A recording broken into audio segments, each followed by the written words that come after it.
Well, let's get more reaction to the Digital Vibes scandal. Strategic Dialogue Group Secretary Dr. Percy Mahlathi joins me now via Zoom, and he joins me from East London to talk about this. So you issued a statement, Dr. Mahlathi, yesterday, just in reaction to the release of the statement and of the report, and you were talking about calling for the NPA to immediately prefer charges against those found to have acted unethically and illegally in the awarding of the tender. We now sit with a situation where the department says 6 more officials, in addition to the Director General, will be suspended, and they are sort of yielding to the SIU and the NPA, the Hawks and other law enforcement to do what needs to be done in as far as the criminal process is concerned.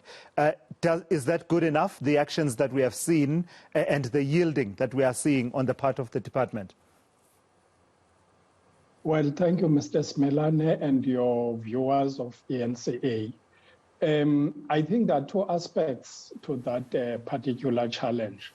One of setting up, preferring charges against officials is something that definitely the department can do.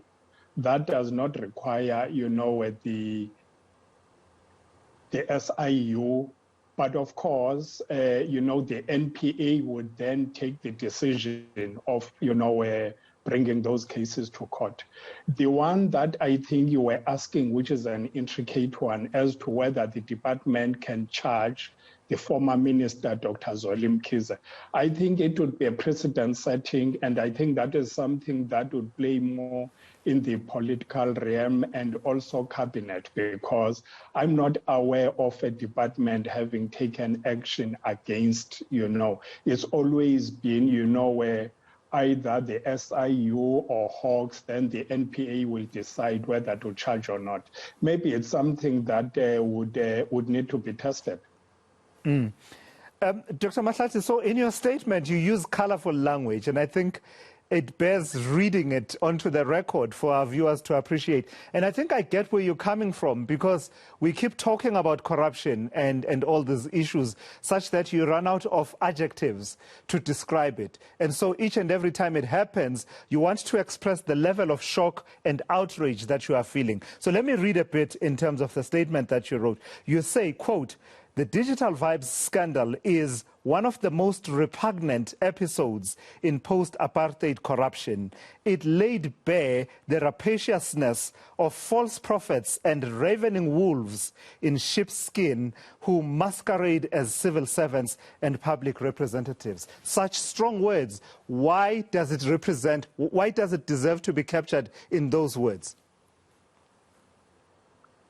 Mr. Smelane, I think we've got evidence that over a number of years, there's been many scandals that have taken place, especially in the health sector, because you need to remember that health and education, and to a large extent social development, are high-spending departments.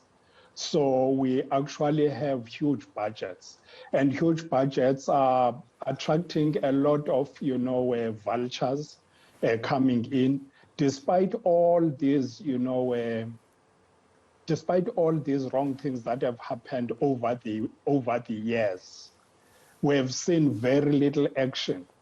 In fact, we are not shocked more than being, very frustrated that action is not being taken, or if it is taken, is thrown out, and even when it is drawn out, sometimes people are let off the hook.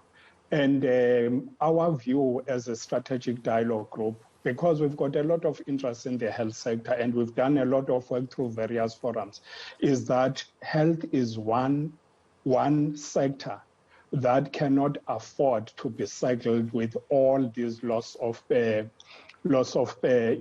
funds and so on. But remember, I know that earlier on you were actually shocked about, an admin officer signing off 69 million or somewhere there. But you need to remember that where there is chaos and poor leadership, there are many subcultures that then develop. So one of the major steps that, where Dr. Phahla, as the new Minister of Health, has to do is to make sure that he restores the trust of both employees health professionals, the public on the health system, but attend to the organizational culture, because there is something that has gone wrong. If you could actually get somebody that low in terms of level of public service, employment, I mean, feeling bold enough to can sign off, even if it was 500,000 rands, that would be very bold enough, because those people don't have signing powers on finances. So what we're saying is that they were expressing our frustration that such things could be allowed to happen. All right, Dr. Mahlathi, because of time, I have to leave it there. I won't have time to explore with you some of what you propose. For instance, a post-state capture covenant about institutionalizing probity in the public sector, as well as what you are calling for in as far as processes to appoint ministers. They are calling you should see their statement saying that President Ramaphosa should consider having Parliament and civil society weighing in around names of people that he intends to appoint as ministers and deputy ministers. But unfortunately, completely out of time. Can't take that conversation any further.